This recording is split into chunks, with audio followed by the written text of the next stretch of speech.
Please welcome Ben Green.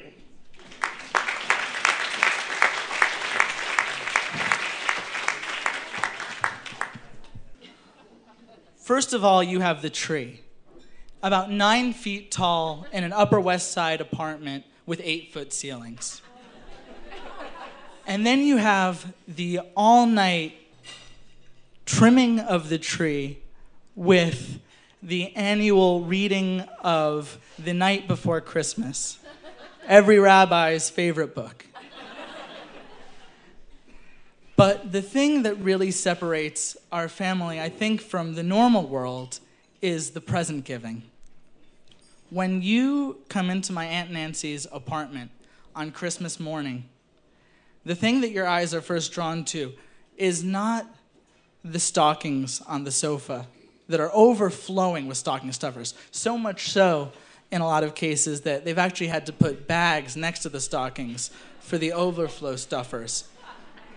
But it's that the presents around the tree actually form about a 6-foot diameter. About from over there to there, and about 6 feet tall. I'm not exaggerating at all when I say that the opening of presents lasts from 10 a.m. in the morning until 5 p.m. at night. So I know what you guys are probably thinking. This doesn't really sound like a holiday from hell. It sounds more like a holiday from heaven. But I'll tell you something you might not know about heaven. It will sometimes happen when you die and you go to heaven that the bliss is so overwhelming that you start to have a psychotic breakdown. That's what happened to me when I was 7 years old. And the culprit was a toy called the Talkboy FX Plus. The Talkboy FX Plus was a pen, but it was also a recording device.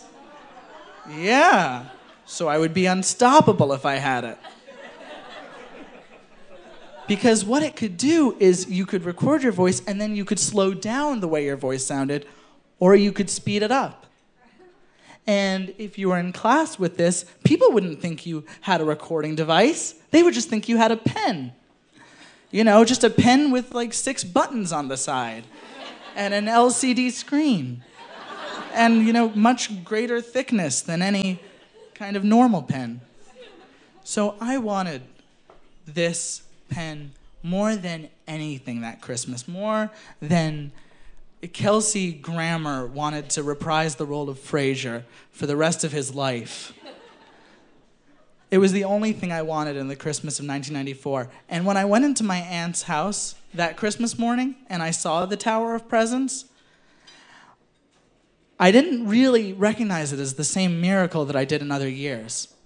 It was more this Berlin Wall of presents separating me from the one thing that might potentially be inside there, this recording pen. Every morning of Christmas morning, we do this thing where we have eggs and sausage and quiche and orange juice. It's really lovely, but I was so distracted through this Christmas morning breakfast. As grown-ups had grown-up conversation, I was totally preoccupied. So my aunt might have said to my dad, "Can you believe what they're doing with the George Costanza character right now?" And my dad said, "I know, I can't believe they killed off Susan." This was about 1994. And in my head, I wasn't hearing that at all. All I heard was, "I can't believe they killed off Talkboy FX Plus." It must have come from her licking all of those Talkboy FX Pluses. What about that episode where they make the bet about the Talkboy FX Plus? I can't believe that Talkboy FX Plus was the first one to Talkboy FX Plus. Can you? My mom turns to me and she says, "Benjamin, would you like some more Talkboy FX Plus?" Oh my God, yes. To which my cousin Andy said, "I've never seen someone so excited about eggs." We go to the sofa to start opening stocking stuffers, and I put it on my lap, and in normal years, that would be the thing that I'd be most excited about. Because all of Christmas Day lies ahead of you, and you've got like these little presents just to prime you. But this year, I was frantic. I ripped through the stuffers, discarding the little Chatterbox teeth wind-up toy and the Pez dispenser and the flip book of the cat dancing, which would normally be treasures, all of them. I was trying to will away time and just get to the moment where we would start opening presents. And soon we were there. And the first present came, and my cousin Wendy said, "Why don't we start with something for Benjamin," which is me. And it was good news, but when the box came, it was sort of too big to be a Talkboy FX Plus. It was about this big, and it should have been this big. So I thought in my little kid brain, maybe this is a trick. Maybe there's a smaller box inside the big box. But there wasn't. It was just like a $200 laser tag system. And at the time, I was like, what can I do with that? I can't write with a laser tag system. I can't record people with a laser tag system.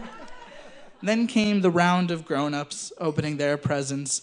My grandmother gave my cousin Wendy a sweater that she had done the Jackson Pollock pattern on, handmade by her. And then my Aunt Nancy, she really did that. And then my Aunt Nancy gave my mom a set of martini glasses with snowmen on them. And my dad got from my cousin Wendy a shirt with a cartoon duck on it. Because in my family, if you ever let wind that you like anything, you are doomed to get that kind of thing for the rest of your life. 30 years ago, my dad said that he liked ducks, and every Christmas since then, it's been duck posters and duck mugs and duct tape and Daffy, I don't know. So we go through the round of presents from everybody else, and it gets back to me, and I get one that's maybe a little bit smaller, and I unwrap it, and it's a make-your-own tie-dye shirt kit. And I say, just what I've always wanted, even though it's legitimately so cool, but I can't tell. My head is crazy. And then it's another round of my family members opening their presents, and then it's back to me, and I don't know, it's maybe a Fabergé egg or a handkerchief from FDR that everybody gets as it goes down the ages. I wouldn't be able to tell you because all I was seeing was that there were two kinds of things in the world, and they were Talkboy FX Pluses and not Talkboy FX Pluses. And everything was a not Talkboy FX Plus. Until it came round to me again, and I got this present that was pretty much formed to the size of a pen. And I got very excited, and my face lit up, and there was a glimmer in my eye, and I started looking around at everybody like they were going to share in my joy. And I opened it, and it was this electronic LCD thing the size of a pen, but just it wasn't the Talkboy FX Plus.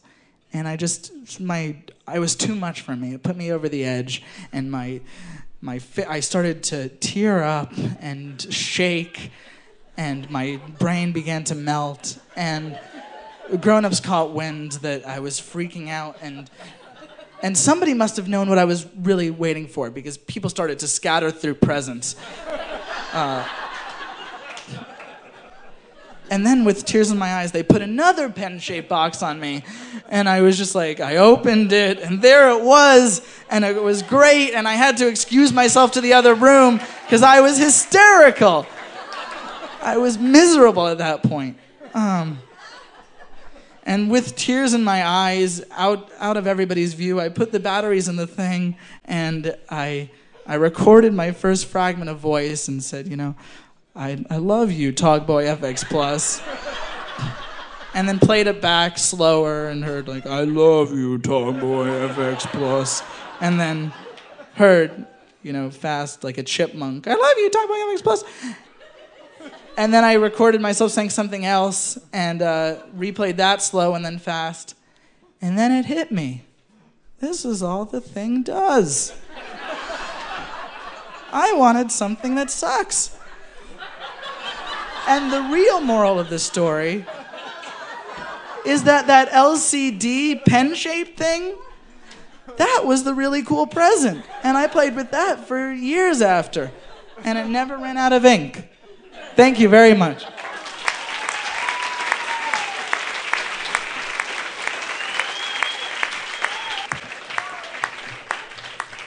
Very good.